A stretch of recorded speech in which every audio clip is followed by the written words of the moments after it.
We traveled from Morehead to Maysville, to Vanceburg, to Greenup, to Ashland, to Inez, to West Van Leer, Belfry, Phelps, Cumberland, Frenchburg, Flemingsburg, and on and on and on. As a matter of fact, we saw many of you at one of the 23 commencement addresses I made last year. Your parents told me they had some rules for you at home. Well, we have some rules for you here. So as you begin this new year, this venture into the unknown, you should be aware that you are expected to stay away from Clack Mountain, the clock, and the drive around. Dean Lappin and I would like to be able to tell the boys from the girls.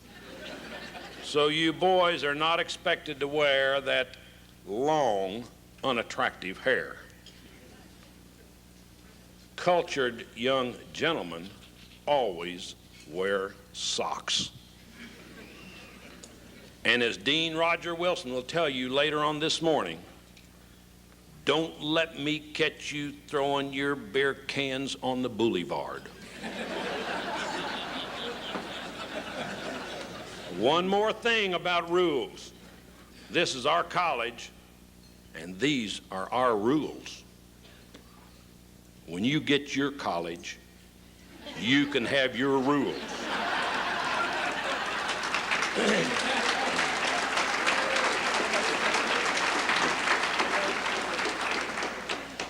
And if you don't like our rules, we have a bus going east and we have a bus going west every 6 hours. And you can be on either one of those. Before I release you to Dean Wilson, I want each of you to take a moment and look to your right and look to your left. Remember, one of you three will not be here next year. Will you be the missing person? In closing, Manon and I want you to know that our doors are always open to you, office or home. Manon says, just don't smoke in either place. Some of you are aware that Ann and I were just recently married. As a matter of fact, Dr. and Ms. Doran participated in the wedding, and the music was provided by our dear friends here at Morehead. We just returned from a wonderful honeymoon in Turkey and Greece. During our trip, we sailed the Aegean Sea to several spectacular islands around the mainland of Greece and had an opportunity to spend a considerable amount of time in both Ephesus and Athens. Visiting these ancient places truly makes a person reflect on the history of man and his accomplishments in this world. As you know, when we in the United States think about history, we think of Columbus, Plymouth Rock, and frontiersmen in covered wagons going to California over the Oregon Trail, all in the past 500 years. Ephesus was settled in 2000 BC. The ruins of both places are overwhelming. St. John, the writer of the Gospel and the book of Revelation in the New Testament, lived, died, and was buried there. The Hillside Theater there provokes memories of Paul, who lived in Ephesus and preached there on many occasions. In Athens, the rock, the sacred rock of the Acropolis, it dominates the landscape, and it dominates all the modern architectural imitations that have followed. The limestone foundations of the Parthenon rise from the highest point on the rock of the Acropolis, and nearby is Mars Hill, where Paul first preached Christianity to the Athenians. The Sphinx was the site of the open assembly of the Athenians, where statesmen such as Pericles and Aristides delivered their orations. My mother reminded me that Jesse Stewart wrote a book entitled Dandelions on the Acropolis. And she said that when she was there several years ago, she actually found a dandelion on the Parthenon. I had my own unique experience as I walked across the ruins at Ephesus and the Parthenon. In those places, I saw Adron Doran. I could see him debating the Greeks on all the important issues of the day. I could see him with Pericles and Aristides and fielding the questions of Socrates and Plato. I could see him preaching alongside Paul and writing alongside John. There's no doubt in my mind that regardless of the decade or the era, Adron Doran would stand side by side with those who have influenced political philosophy and religion for all Western civilization. Dr. Doran is truly a man for all ages, and it is an honor for me to participate today. Thank you very much.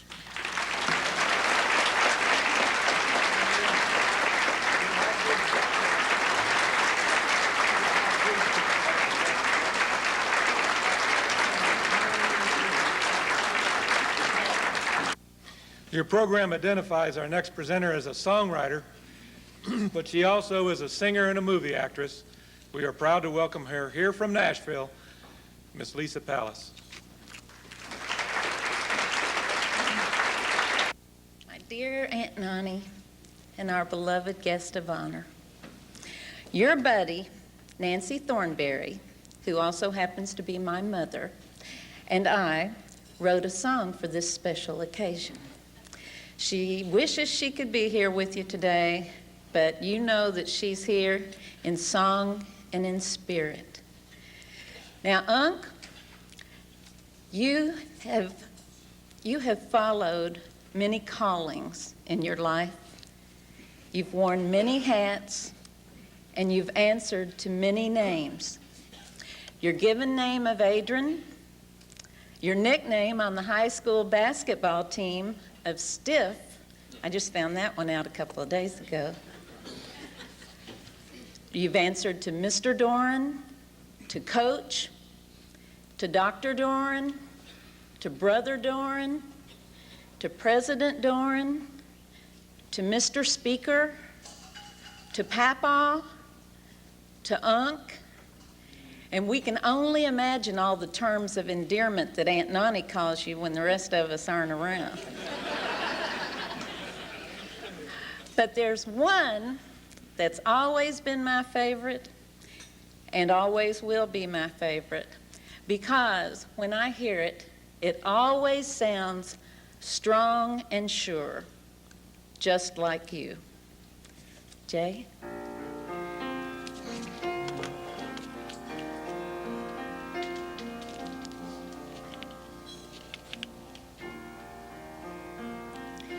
Hey, Big A, it's your day,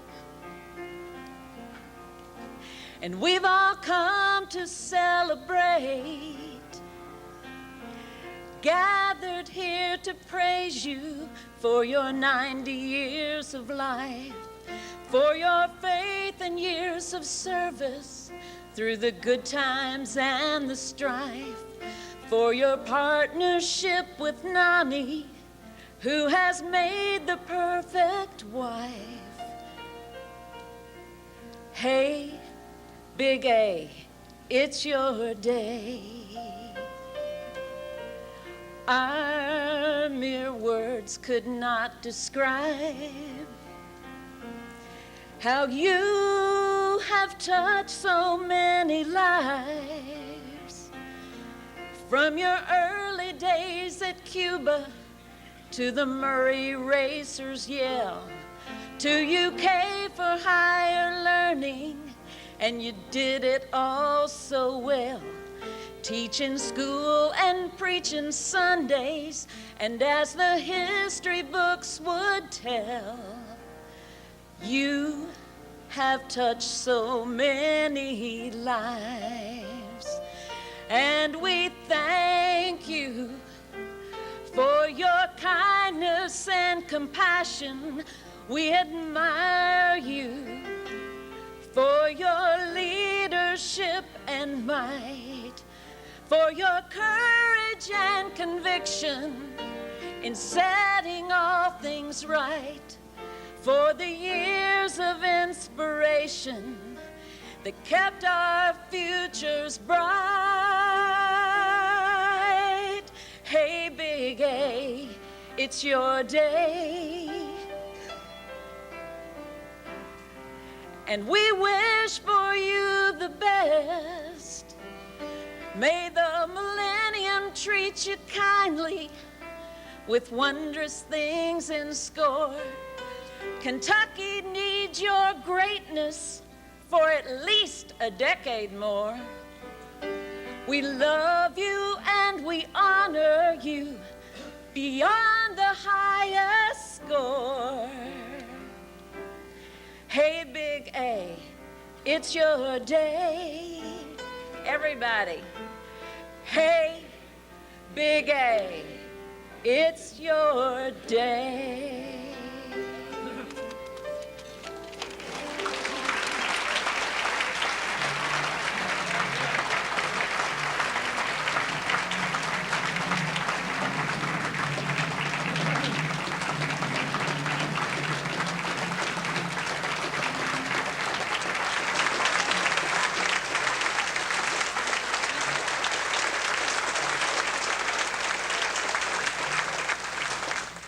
We have one other speaker today who could not make it, so I want to say what I plan to say and then what I will say.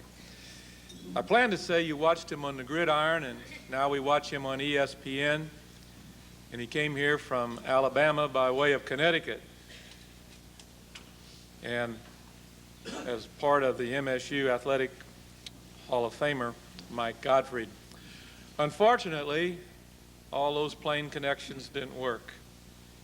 But Mike couldn't make it, so he sent his better half, really, and I think we're going to be very pleased with her, Mickey Gottfried. Mickey?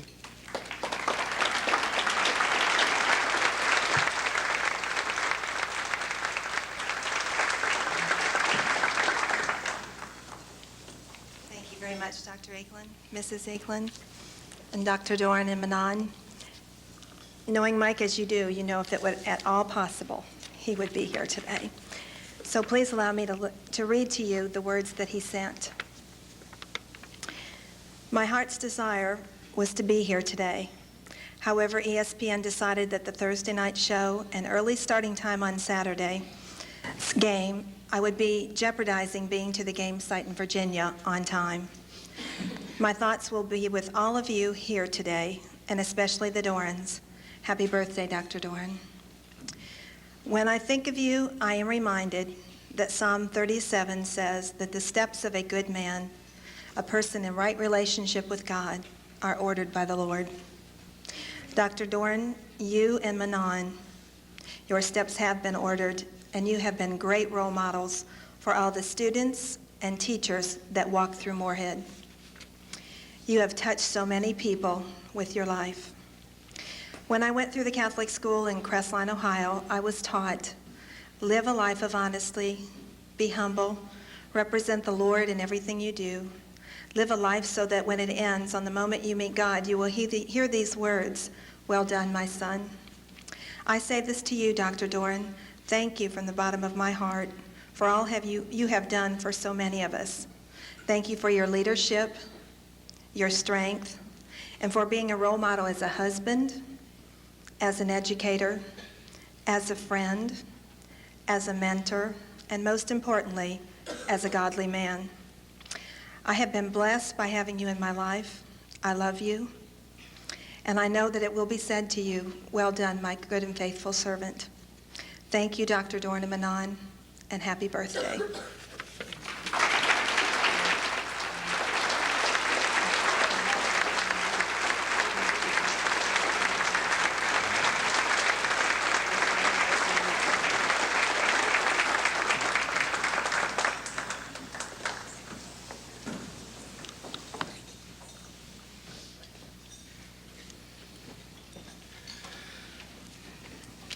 The next person on the program is a singer. He also has a day job as a top neurosurgeon. He is going to lead us in singing Happy Birthday. Please greet Dr. Phil Tibbs.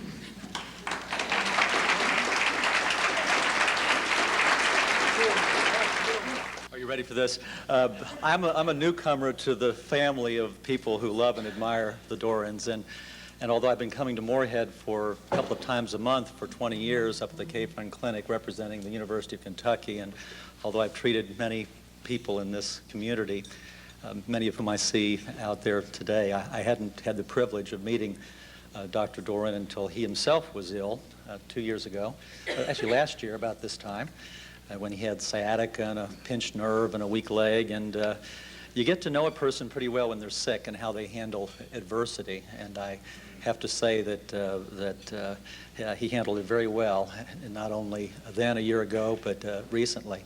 A year ago I was making rounds, and Manon had told me that it was his birthday coming up, his 89th birthday, and we arranged for a cake to be delivered, and we had some flowers delivered, and of course he had lots of friends, and I was making rounds, and he was in the bathroom when I were making rounds, so Manon and I winked at each other, and we went into the bathroom, and there he was standing in his pajamas with a fresh scar on his back, and we sang a lusty Happy Birthday, which he enjoyed immensely then and has talked about. Well, this year, unfortunately, as you know, Dr. Doran was ill, and this event had to be delayed, and he again showed a lot of heroism, the same type of attitude that I now know he brought to all of the endeavors that he tackled in his life. And he is, despite this hip fracture, he's rehabilitating himself and just looks marvelous, same guy. But this year I wasn't able to be at your room the day of the birthday, so I've been to Morehead all day, and I had a recruiting dinner for a new faculty member, and I said to myself as I was running into the restaurant about 8 o'clock at night, I haven't sang my song to Dr. Doran. So I got out my cell phone. In the middle of the parking lot, there must have been 20 people standing around me. I sang Happy Birthday. They all thought I was nuts, which I probably am. But I've been privileged to meet two of the absolute finest people I've ever met. And as a couple, you can see how much each member of a marriage can mean to each other. And I love you. My wife Trudy is here. She loves you as well. And I want to lead a round of Happy Birthday. And I want to tell you, I don't want any wimpy, limp versions of Happy Birthday. What I want is a lusty, robust version that will set the occasion and reflect the service that Dr. Doran has been to you all. So can we have a little arpeggio there from the piano? Ready? Oh, come on. Happy birthday to you. Happy birthday to you. Happy birthday, Dr. Doran. Happy birthday to you. Wonderful.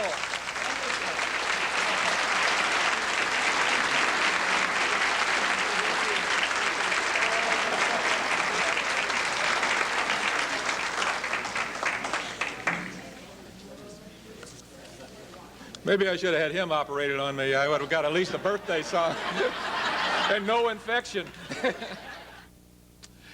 You've heard good things about our honoree from this podium, and you've probably read all those wonderful birthday messages in the program, including one from Ted Kennedy that didn't actually get in. And it might have been given out separately, I don't know, but he wrote a beautiful letter to Adron.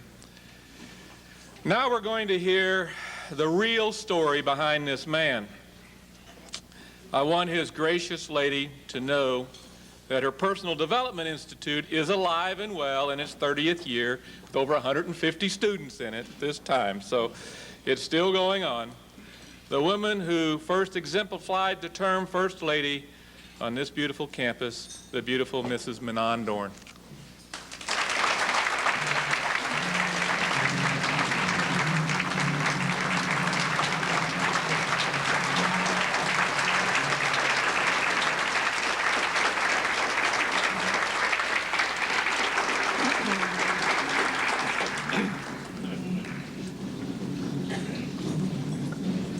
Thank you, President Eaglin, Bonnie.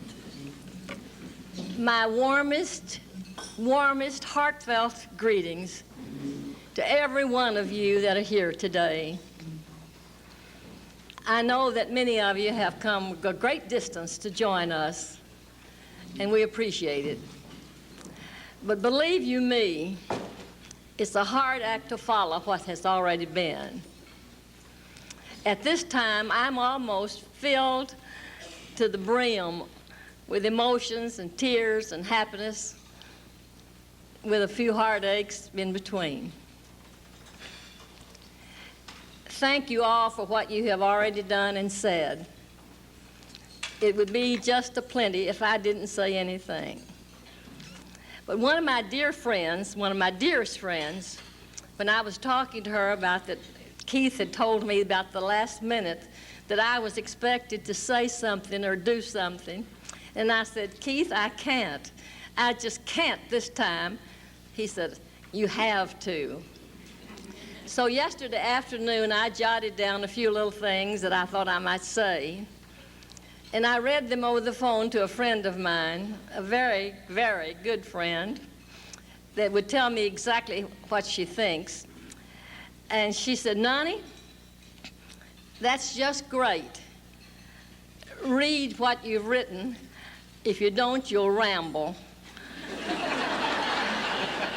And says, what you have written sounds really good, and I think it's better than what you'd ramble. So I'm going to read what I jotted down, lest I do what my friend said I might do. My A, from 1931 to 1999. Oh, why did those years go so quickly? And where did they go? A and I have been partners and in love for lo these short 68 years. We are blessed, so blessed, to still have each other. We have known and always practiced the importance of couplehood. We have learned each other's limitations. We've learned to live with each other's idiosyncrasies and accept them. Our relationship has always been exceptionally, especially strong. We've been partners. We're grateful, so grateful, for having this long life together.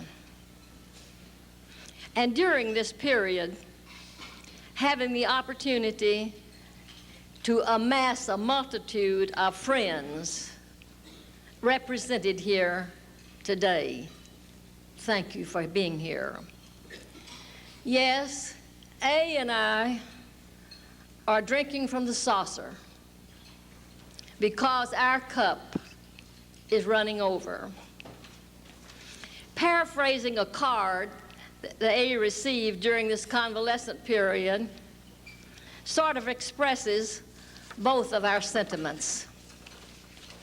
It says, we still find each day too short for all the thoughts we want to think, all the walks we want to take, all the books we want to read, and all the friends we want to see. Unquote.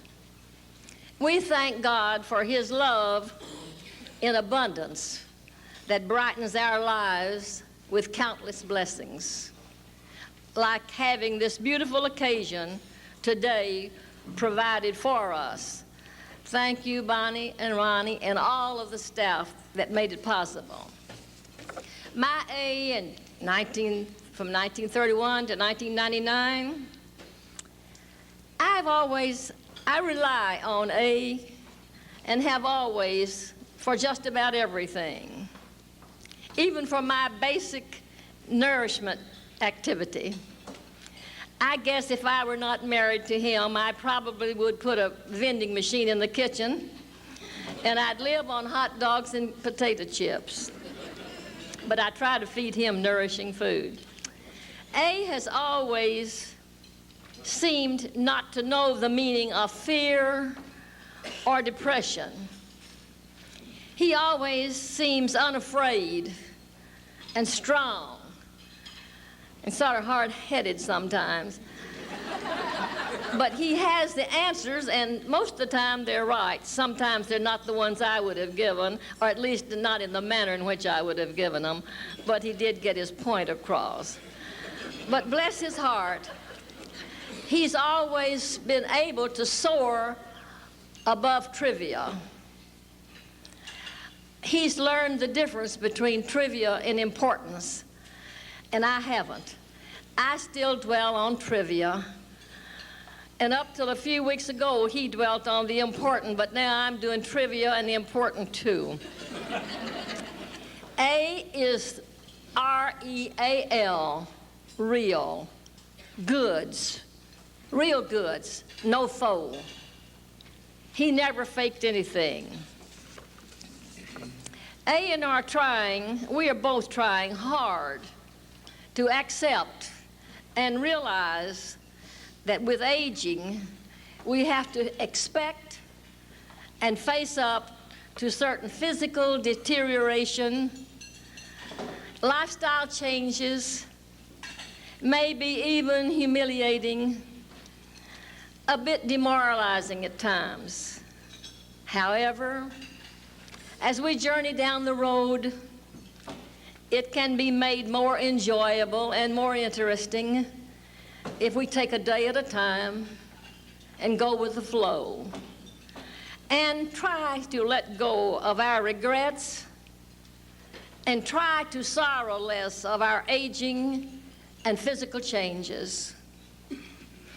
We will always be mindful and grateful, never forgetting all the blessings that have crowned our days. Yes, Jenny, gratitude.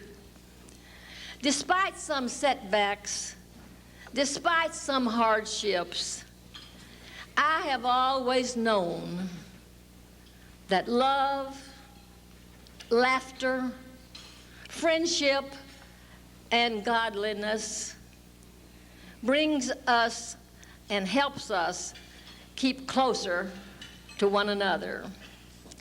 Now, your birthday greeting, to my precious husband on his special day, and he better be listening to me instead of writing his speech. To